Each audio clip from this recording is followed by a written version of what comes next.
simplemente está manifestando un emocionalismo y un sentimentalismo, pero realmente no lo ama porque no ha entendido que los niños necesitan pao, pao, pao de vez en cuando. Y nosotros necesitamos entender eso, que la voluntad está aferrada a los niños y ellos se aferran a hacer lo que ellos quieran y se tiran al suelo y poco a poco van creciendo con esa voluntad férrea donde demandan derechos, y cuando llegan a la juventud son los futuros delincuentes juveniles. Así que es importante entender esto. Entonces nosotros que ya hemos crecido, que ya pasamos 20, 30, 40 años de edad, que ya somos gente adulta, tenemos que entender que al venir al cristianismo, nuestro Padre Celestial nos tiene que pao, pao, pao, también de vez en cuando, nos tiene que corregir.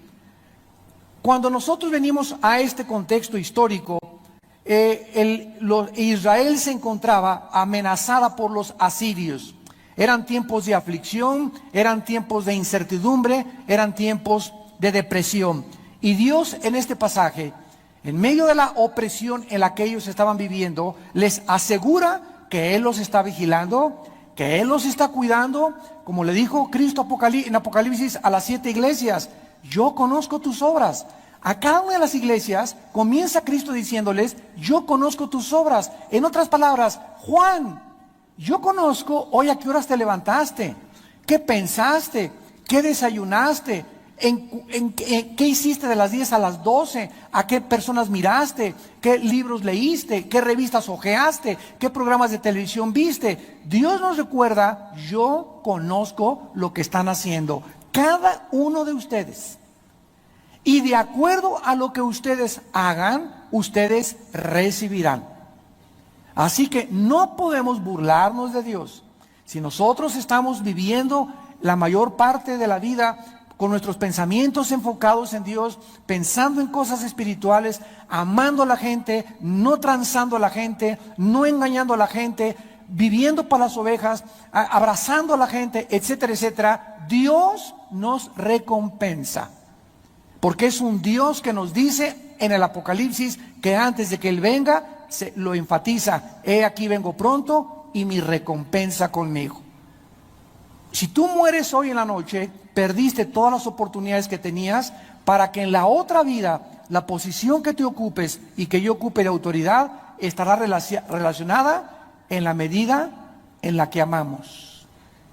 En la medida en la que amamos como amó Cristo a su iglesia. Veamos en primer lugar en los 2 versículos del capítulo 26, la introducción, de qué manera Dios comienza revelándoles a este pueblo suyo, Israel, que se volvió en su contra al final, que Él era el que les ofrecía una seguridad, una fortaleza para poder librarlos de cualquier problema que tuvieran. En aquel día cantarán este cántico en tierra de Judá. Desde luego que es profético y está hablando cuando los judíos ya estén en el milenio. Fuerte ciudad tenemos, aquí está hablando ya de la nueva Jerusalén. Salvación puso Dios por muros y antemuro. Abran las puertas y entrará la gente justa, guardadora de verdades. La palabra salvación en el versículo 1 es interesante porque es la palabra hebrea Yeshua. Y la palabra Yeshua no solamente significa salvación o salvar de los pecados, también significa liberación, protección y cuidado de la opresión del mundo. ¿Qué nos está diciendo Dios? Que estamos en un mundo que cada día nos oprime más. Y cada vez sentimos el estrés. Es solamente necesario que vayas al periférico para que te sientas ya así.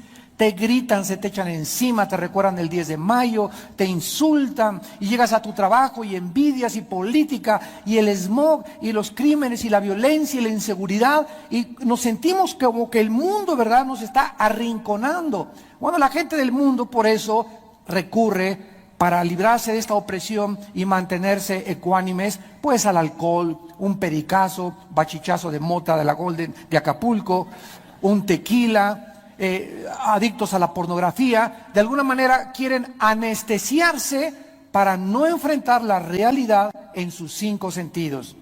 Pero nosotros no recurrimos a esas drogas y a esos anestésicos para poder mitigar el dolor, la opresión que sentimos, la aflicción que sentimos, sino que tenemos que saber que torre fuerte es el Señor.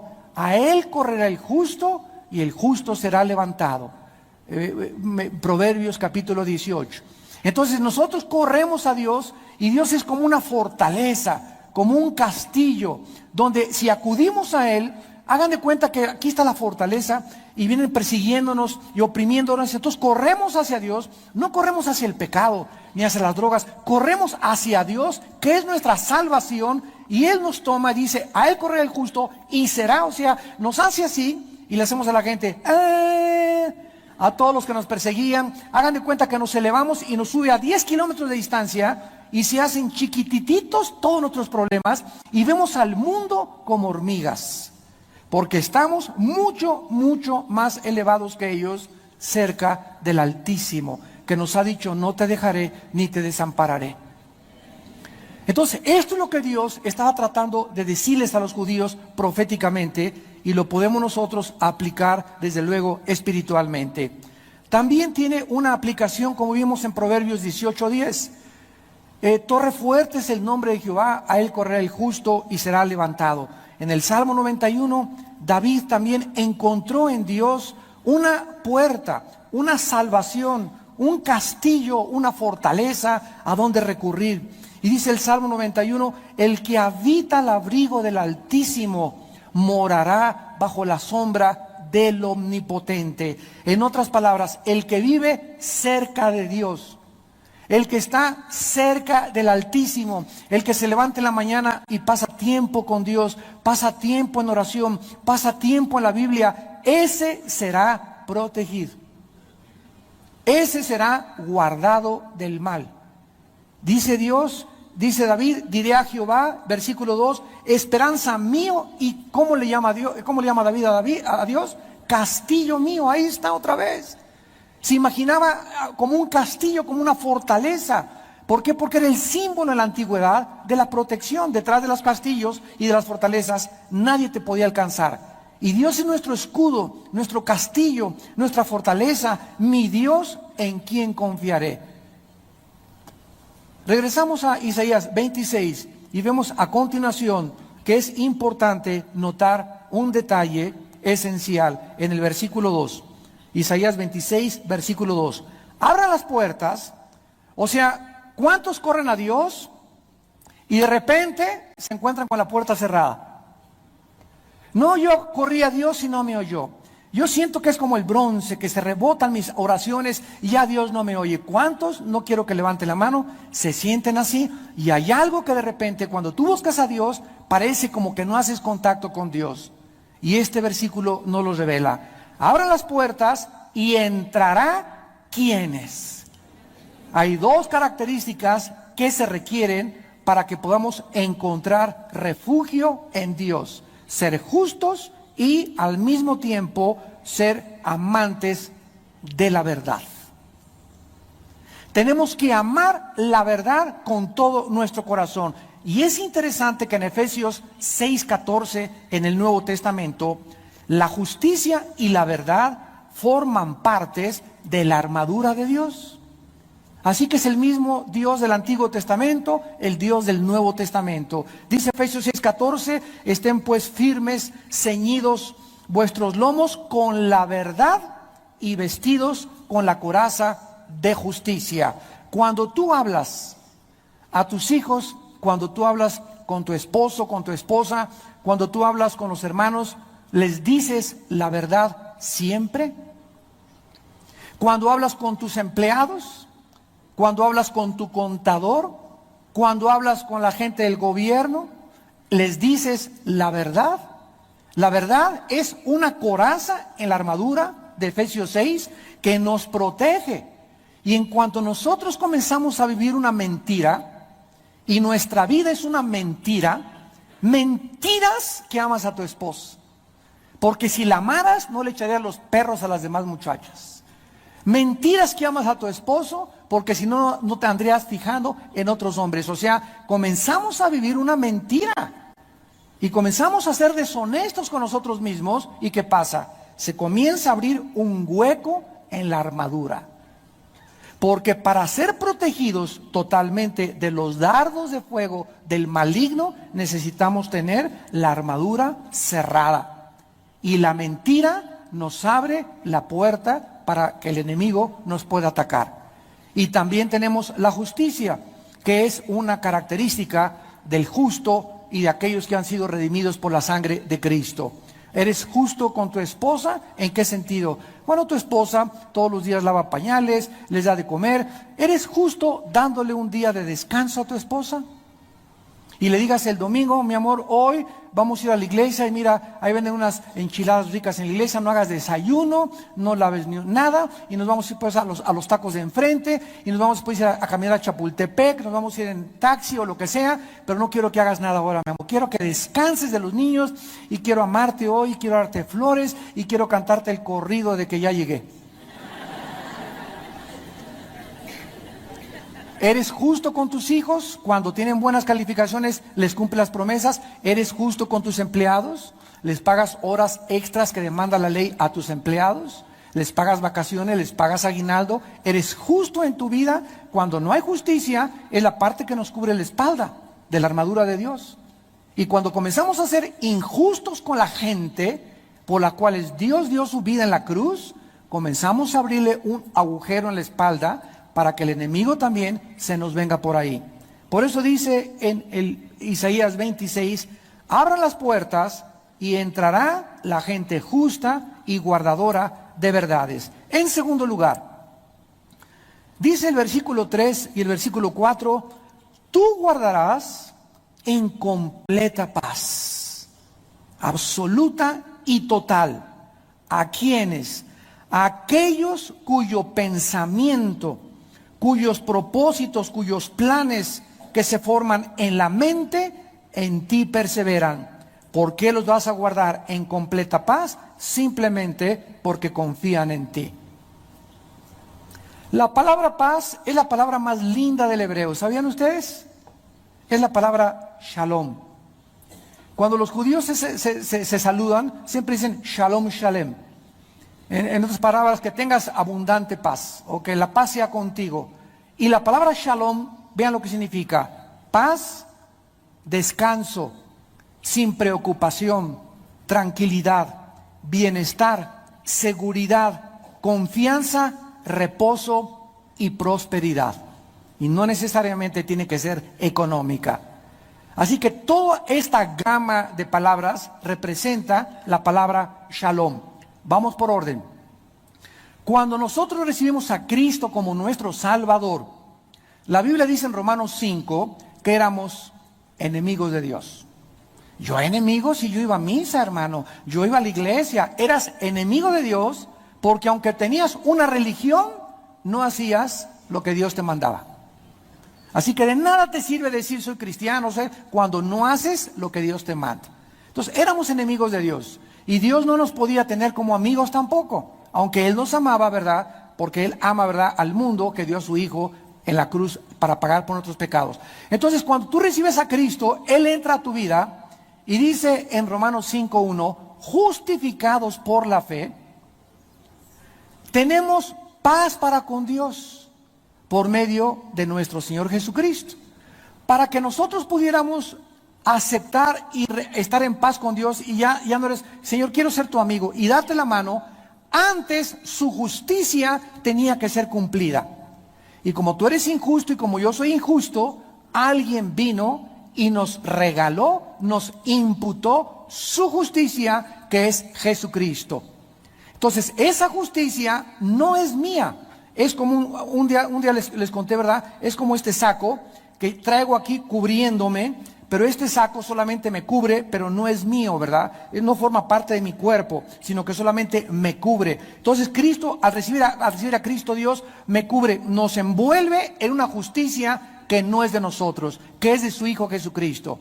Por eso Cristo tenía que guardar la ley, para que al llegar al Calvario, Dios lo aceptara como el sacrificio perfecto, porque no podían tener defecto los sacrificios, y decir, has cumplido mi ley, eres el único justo desde los tiempos de Adán y Eva. Fuera de Cristo, dice Romanos 3:10, no hay justo ni Santa Teresita. Ni el Papa, ni Abraham, ni Isaac, ni Jacob, nadie absolutamente, ni San Crisóstomo, ni San Anselmo, ni San Cirindano, no hay nadie que haya sido justo más que Jesucristo. Todos hemos fallado, todos fuimos destituidos de la gloria de Dios, y esa justicia Dios me la da. Al darme la justicia y al vestirme Dios con Jesucristo en la justicia de Él, entonces yo me hago amigo de Dios. Tengo paz con Dios, para con Dios, por lo que hizo Jesucristo. Muy bien, yo soy cristiano. Ahora, siendo cristiano, necesito la paz de Dios.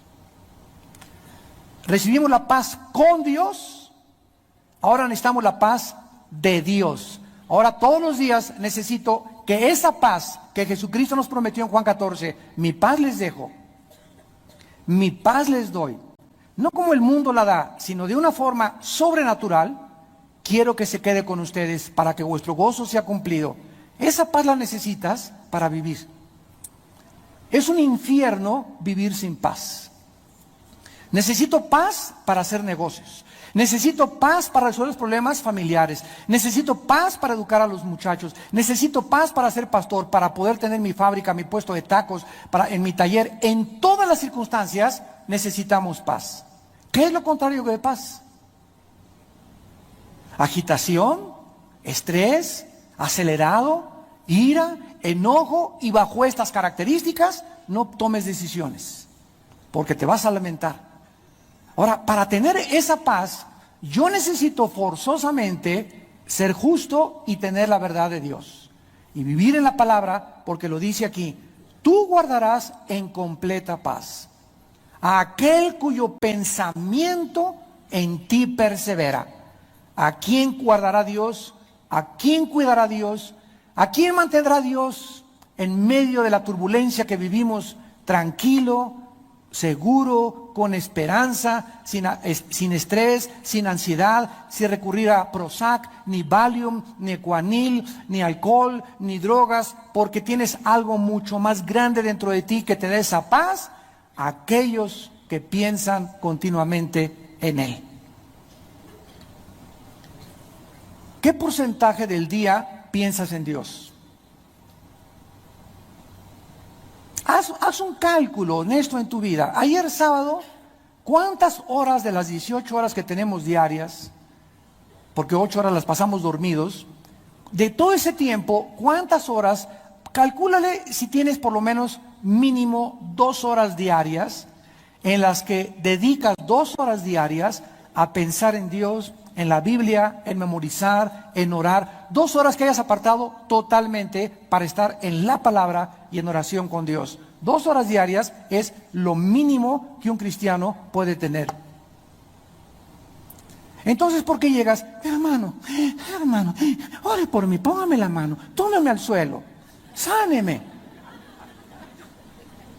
O sea, estamos tratando ahora de sustituir nuestra comunión con la palabra, de donde proviene todo. En tu palabra somos santificados, fortalecidos, toda escritura es útil para redarguirnos, corregirnos.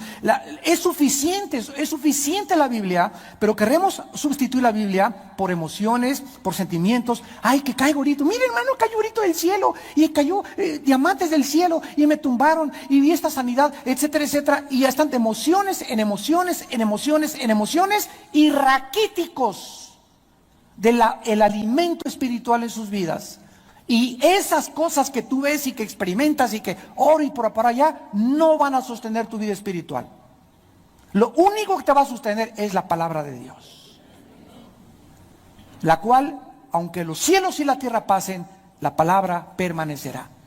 Entonces, esos cristianos que están ahora en esas cosas y van de congreso en congreso, y estoy esperando que venga el hermano que dijeron que tenía la unción para que me toque y me transmita así como rayos, y yo tenga esa unción y sea igual que él. Y cuando ponga las manos en los enfermos, como él me transmitió eso, entonces le pongo las manos en los enfermos y los enfermos van a ser sanados. Y la Biblia dice en 1 Corintios 12 que los dones los reparte Dios, no los hermanitos. Y los reparte como a él le da la gana. 1 Corintios capítulo 12, él reparte a cada quien como él quiere los dones. Pero cuando ignoramos la palabra, comenzamos a sustituirla por cosas que van tarde o temprano a traerte problemas en tu vida. En Isaías 32, versículo 17, lo dice claramente otra vez la Biblia. Isaías 32, 17. El efecto de la justicia será paz. ¿Por qué no hay paz en el mundo? Aquí está la respuesta en la Biblia. Ahí están los sociólogos y los antropólogos y los economistas. Y cómo la paz no es que es la delincuencia, es el crimen organizado, es la bolsa de valores, es el dólar, es la inestabilidad. Y el mundo está buscando por todos lados, en las ramas, es esa rama, no es esa rama. La solución y el problema está en la raíz del árbol, por lo cual el fruto está naciendo podrido. ¿Por qué no hay paz en el mundo? Simplemente la Biblia les contesta a todos los economistas, sociólogos, antropólogos, porque no hay justicia.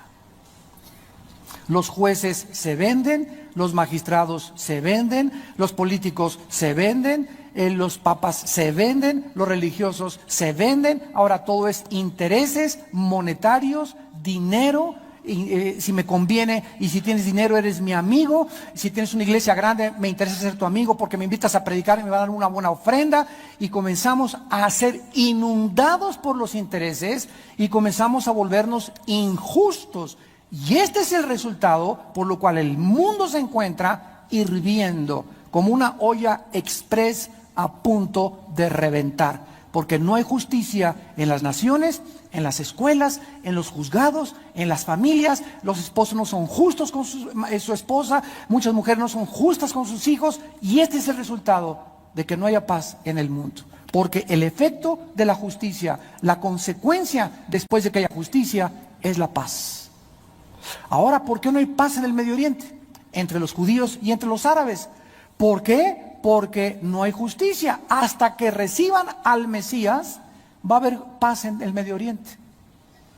Y es inútil que manden al secretario de Estado y a James Baker, y que vaya Colin Powell y Condoleezza Rice, la secretaria de Estado de Estados Unidos, a mediar el pacto de Oslo, y en Inglaterra, y Tony Blair, y tratar con los políticos de arreglar la solución que no se encuentra en ellos, tampoco en el Medio Oriente, se encuentra en el problema humano, en su corazón. ¿Por qué no había paz en tu vida? Porque dice la Biblia que era una guerra en nuestra vida, porque no habíamos hecho la paz con Dios. Hasta que el ser humano hace la paz con Dios, el ser humano tiene paz con Dios. Al tener paz con Dios, tengo paz con mí mismo. Al tener paz con mí mismo y al saber que ya estoy en paz, que mis pecados han sido perdonados, que he sido aceptado y que tengo un futuro propósito y significado para vivir con justicia, con dirección, con la brújula de Dios, con la verdad, esa paz entonces la tengo que transmitir a los demás. Porque imagínate nada más transmitir amargura, odio, que es lo que el mundo está envenenándose por todos lados. Entonces todo el mundo está recibiendo el odio, los crímenes, las venganzas, las groserías, y el mundo se está infectando como una manzana podrida, y nosotros fuimos enviados a ser la sal del mundo, a tratar de evitar que esta corrupción se propague como se está propagando. El efecto de la justicia es la paz. Regresamos a Isaías 26 y dice la Biblia a continuación que no solamente Dios nos ofrece una fortaleza para guardarnos, su paz, etcétera, etcétera, sino que también Dios está enojado con los soberbios. Dice el versículo 5 y 6, derribó a los que moraban en lugar sublime, humilló a la ciudad exaltada, que va a ser la gran Babilonia de Apocalipsis 18, la humilló hasta la tierra, la derribó hasta el polvo, la hollará a pie, los pies del afligido, los pasos de los menesterosos. Todas las ciudades y todas las naciones que se han exaltado a expensas de otros y explotando al pueblo enfrentarán el futuro juicio de Dios. Todos aquellos gobernantes que están tratando ahorita de, ahorita me acabo de enterar, ¿verdad?, que un presidente sudamericano expropió 2 millones de hectáreas de su nación a la gente. 2 millones de hectáreas, para que tengan ustedes una idea, es el tamaño de la República de El Salvador. Simplemente porque le dio la gana. y ya expropió la televisión y el radio y por todos lados y tratando de controlar todo y nadie me va a decir nada y los que están en contra de mí fuera de nuestra nación, y así es como el mundo está comenzando a ser gobernado otra vez, como lo hizo Hitler, como lo hizo Stalin, como lo hizo Lenin, como lo hicieron los Césares romanos, como lo han hecho todos los grandes hombres dictadores del futuro que han creído que el pueblo son sus siervos, cuando las autoridades han sido puestas por Dios para servir al pueblo. Y es lo mismo, ¿verdad? También en las iglesias. Yo siempre que tengo congresos de pastores les digo a mis hermanos pastores, nosotros tenemos autoridad, cuidémonos del autoritarismo, que son dos cosas diferentes. Una cosa es que tengas autoridad y otra cosa es que tu autoridad la perviertas y te conviertas en autoritario. Padres de familia debemos de ser autoridad con nuestros hijos, pero cuando eres autoritario es cuando no dejas hablar a nadie y cállese y tiene que ser así porque yo digo, y no escuchas consejo, no eres paciente, no eres sobrio, no eres indulgente en escuchar, no tienes el desarrollo del arte de escuchar a la gente, etcétera, etcétera, no tienes compasión, te vuelves autoritario y te vuelves un dictador, porque el autoritario y el dictador son primos hermanos. Forman parte de los mismos coyotes de la misma loma, como dicen en mi tierra. Dios odia a los soberbios porque la soberbia es actuar independientemente de Dios. ¿Cuántos de nosotros creemos que el soberbio es aquel que anda así, ¿no? Y que mira a todos los demás? Bueno, ese es presumido, vanidoso, baboso. El soberbio, no necesitas tener esa actitud así para demostrar que eres soberbio. Si tú te levantas una mañana y no oras y no buscas a Dios en la Biblia, ¿qué estás manifestando sin hablar y sin palabras? Que no necesitas a Dios para hacer el desayuno a tus hijos, ni para mandarlos a la escuela, ni para salir al trabajo, que te basta sacarte tu estampita y ya con eso, ¿verdad? Ese es tu devocional, y en el carro, Señor, te pido que me guardes, etcétera, etcétera, y crees que ese es tu tiempo con Dios. Esa es la soberbia. El creer que somos independientes de Dios, que tenemos la sabiduría, la fortaleza, la paz que necesitamos para poder enfrentar la vida. Y esa paz, esa fortaleza, esa seguridad nos las da nuestra comunión con este libro. Nuestra comunión con Dios. Al tener yo comunión con la Biblia, estoy teniendo comunión con Dios. ¿Por qué? Porque esto es sorprendente. Cuando estoy teniendo comunión con la Biblia, estoy teniendo comunión con un libro, sino con algo que está vivo. ¿Vivo? ¿Dónde están las patitas? La palabra de Dios es viva. Efesios 4:12, viva. Mis palabras son vida. Juan capítulo 6, y son espíritu. Entonces cuando tengo comunión con Dios, estoy teniendo con algo que está vivificando mi vida interior. La palabra entra y me da paz, me reanima, me fortalece, me santifica, me aparta para Dios, me da esperanza, me da seguridad, porque es el alimento que mi espíritu necesita para transmitirlo a mi mente. Mi mente, al recibir de mi espíritu, comienza mi mente a tener paz, a ser ordenada, y mi cuerpo comienza a convertirse en el siervo de mi mente, de mis pensamientos y de mi espíritu. Entonces, si tú no tienes esta comunión con esta palabra y no has descubierto el poder vivo que tiene la Biblia, buscas sustitutos. Y buscas otra cosa que te dé eso que estás buscando, que Dios ya nos dijo: escudriñen las Escrituras, porque en ellas tenéis la vida eterna. Santifícalos en tu palabra, porque tu palabra es verdad. De día y de noche, Josué, medita en mi libro de la ley. Tu palabra es verdad. Tú guardarás en completa paz aquel cuyo pensamiento en ti persevera. Todo es la Biblia, la Biblia, la Biblia. Y esta Biblia, que es tan poderosa, se está alejando de las iglesias, de los predicadores, de las convenciones, de los congresos, y ahora hay más psiquiatría, psicología, tumbar, sanidades, cosas que no tienen que ver absolutamente nada con el poder de Dios. Y esto es lo que Dios odia, el orgullo de la gente de creer que podemos tener algo más que le dé el lugar a su palabra. Vemos en el versículo 9, 8 y 9, el 9 en adelante: con mi alma Con mi alma te he deseado en la noche, y en tanto que me dure el espíritu dentro de mí, madrugaré a buscarte. ¿Quién creen ustedes que está hablando en el versículo 9? Jesús. ¿Qué hizo cuando estaba en la cruz? En tus manos encomiendo mi espíritu. Es importantísimo teológicamente analizar este versículo, porque dice que mientras nos dure el espíritu, es para que en la madrugada podamos nosotros buscar a Dios. Como dice el Salmo 5:3, de mañana me levantaré y te buscaré, Señor. Cristo, Marcos 1:35, se levantaba de mañana, se iba a un lugar desierto antes de que amaneciera a tener comunión con Dios. Esto significa que la madrugada es el tiempo más importante para tener comunión con Dios. En segundo lugar, nos habla de que el espíritu que tenemos dentro de nosotros es temporal. No mi espíritu, el Espíritu Santo. Veamos esta verdad en Efesios capítulo 1. El Espíritu Santo entró a nuestra vida para darnos y hacernos copartícipes de la naturaleza divina de Dios, para guiarnos a la verdad, para mostrarnos el camino. ¿Hasta cuándo? ¿Hasta cuándo? Hasta el día de nuestra resurrección. Dice Efesios 1, 13 y 14.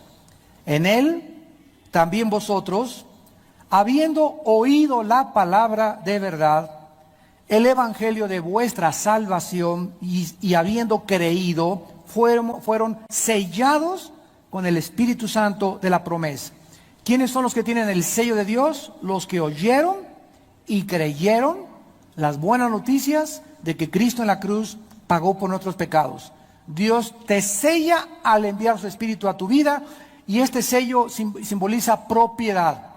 Cuando yo era ranchero, me acuerdo, estábamos jóvenes en un rancho y íbamos a capar a los toros y a herrar a las yeguas y a los caballos, al ganado de la ranchería, allá donde yo estaba trabajando.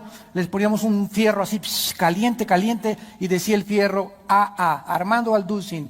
Y en ese momento la vaca se iba, o se iba el caballo, y los rancheros de alrededor, si se me perdía el caballo o la vaca, al ver el sello, sabían que no era de ellos, que era una pieza de ganado que nos correspondía a nuestra ganadería.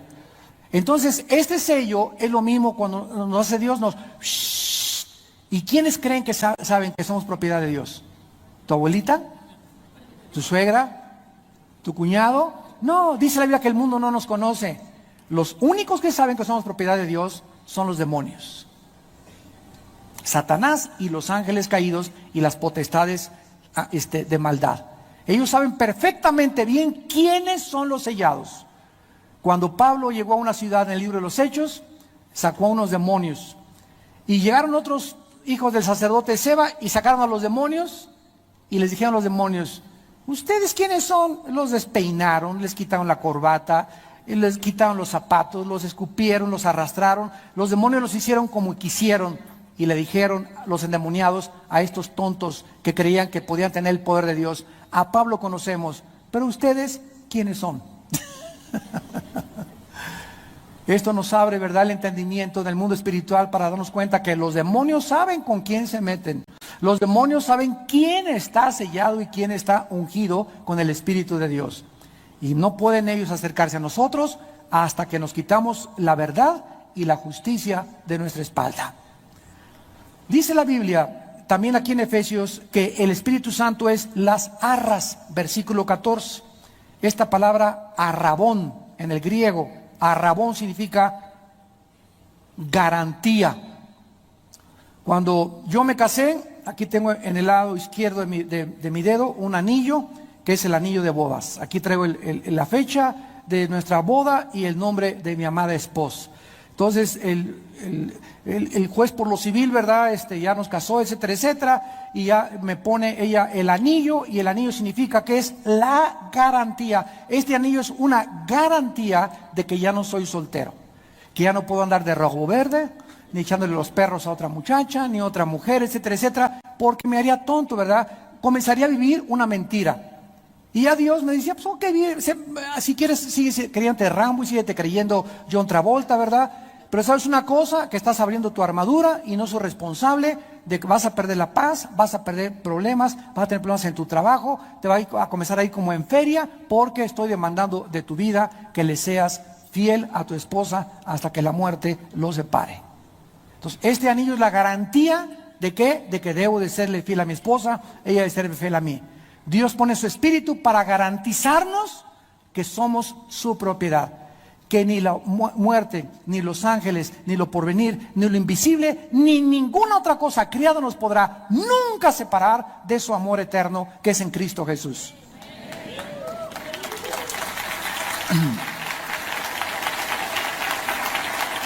Y dice que esta garantía es nuestra garantía de nuestra herencia. Se nos está garantizando también que vamos a recibir una herencia aquí y después en la otra vida. Y vean ustedes esta palabra, hasta la redención de la posesión adquirida. Esta redención, la palabra polutros en el griego significa rescate, es el cuerpo. Ahorita hemos sido salvados espiritualmente, somos nuevas criaturas de la paga del pecado. Estamos siendo salvados, esto es la justificación del poder del pecado. La glorificación, seremos salvados en el futuro de la presencia del pecado hasta que resucitemos. Entonces la salvación ocupa los tres tiempos. Fuimos salvados ya de la paga del pecado. Ya no hay juicio contra nosotros, ya no hay condenación contra nosotros. Esto se llama la justificación. La santificación, que es el segundo paso, estamos siendo salvados del poder del pecado. El cristiano no es una persona que no peca, sino que peca cada vez menos. Y menos, y menos, y menos, y más nos duele pecar. Y hasta que resucitemos, seremos perfectos como Él lo es. Hasta que resucitemos, esta posesión adquirida es el cuerpo. Nuestro cuerpo trae al Espíritu Santo porque es el templo y es la garantía. Hasta que sea redimido, rescatado el cuerpo y glorificado, hasta entonces el Espíritu Santo se va a salir y se va con Dios, porque ya no lo vamos a necesitar. Seremos como Jesús. Gloria a su nombre. Regresamos y terminamos en Isaías. Ojalá que estén aprendiendo algo. Y dice en el versículo 9, la última parte: luego que hay juicios tuyos en la tierra, luego que viene Katrina y Ike y las Torres Gemelas y el temblor del 85 y la bolsa de valores cae y el dólar y el petróleo y la contaminación de los aires y de los mares y las amenazas, entonces los moradores del mundo comienzan a portarse disque bien. Y vino el 11 de septiembre y todos los americanos en todos los estados de la Unión Americana atiborraron las iglesias. Septiembre, octubre, noviembre, diciembre, enero, febrero y en marzo estaban al 50%. Abril y mayo al 40% y en junio quedaron otra vez con la congregación original. Les duró 3 o 4 meses el susto. Y así pasa con el corazón del ser humano, que desgraciadamente cuando viene un juicio, sí, Diosito Santo, sí, choqué, estoy en la cárcel, ahora sí me acuerdo de ti. Pero cuando nosotros realmente buscamos a Dios, es cuando nosotros aprendemos la justicia. Dice el versículo 10, se mostrará piedad al malvado y no aprenderá justicia. O sea, decimos vulgarmente, los que ya son mala leche, los que ya son gachos de corazón, aunque Dios se porte buenos con ellos y tú seas bueno con ellos y tengas misericordia con ellos, no van a aprender absolutamente, ni van a reconocer que fueron salvados de esto y fueron salvados de aquello, Y Dios los bendijo por esto, y no se dieron cuenta la esposa que Dios les dio, ni los hijos que dio, porque ya son gachos de corazón, ya son mala leche, ya tienen un corazón torcido y cauterizada la conciencia, y no importa lo que vean, ya no van a reconocer a Dios. Aunque se les muestre misericordia, dice la Biblia, no aprenderán la justicia. Y esta es ya la cuenta regresiva de personas que ya en vida están condenadas. Esta es la condenación, dice Juan capítulo 3, que la luz vino al mundo y los hombres amaron más las tinieblas que la luz. En tierra de rectitud hará iniquidad y no mirará a la majestad de Jehová. Jehová, tu mano está alzada y ahorita, ¿quién puede dudar? Yo hace 4 días fui entrevistado con mi esposa Marta en la cadena de televisión Enlace ahí en Dallas. Nos habló el director de la cadena de televisión y nos dijo: quiero entrevistarlos a ustedes dos. Y yo le comencé a comentar, ¿verdad?, que los juicios están cayendo ya en el mundo de una forma intempestiva. ¿Quién puede dudar ahorita los problemas del Medio Oriente? Irán, Siria, juntándose para borrar del mapa a Israel. El problema económico en Europa, el problema económico en Estados Unidos, que está a punto ya de sucumbir económicamente, la alta corrupción y criminalidad y violencia en México, 7 gobiernos otra vez comunistas en Latinoamérica. ¿Quién puede, que los fenómenos climatológicos, los huracanes, las cosas, los temblores, todo lo que está pasando en el mundo, quién podría ser tan tonto de seguir, aleluya, aleluya, no pasa nada? ¿Quién podría ser tan tonto de evadir la responsabilidad que tenemos de continuar predicando la palabra de Dios? ¿Cómo podíamos ser tan tontos y tan ciegos y tan sordos de no darnos cuenta que Dios está comenzando ya con la antesala de la tribulación? Estamos entrando ya a la tribulación o a la antesala de la tribulación. Y de repente se van a venir los fenómenos y los climas y los huracanes ya grado 4, grado 5, van a comenzar a devastar, se van a venir los maremotos, los tsunamis, y el mundo, ¿verdad?, que siga evadiendo, como dice aquí, se mostrará piedad ahorita, y ahorita Dios está deteniendo los juicios, pero no quieren hacer caso, quieren seguir viviendo para ellos mismos. Y nadie vive para sí mismo, sino para aquel que dio su vida por nosotros en una cruz. Jehová, tu mano está alzada, pero ellos no ven. Se repite la historia. Verán el fin y se avergonzarán los que envidian a tu pueblo, y a tus enemigos fuego los consumirá. Tú nos darás paz, porque hiciste en nosotros todas nuestras obras. La única seguridad que tenemos nosotros, verdaderamente, de que nuestras obras son de Dios, es con su paz en nuestro corazón. ¿Tienes tú en este momento una vida tranquila? ¿Te acuestas con una conciencia tranquila de que no hay nada en tu vida que ha ofendido a Dios? ¿Estás totalmente satisfecho con tu matrimonio, con tu fidelidad a tu matrimonio, a tus hijos?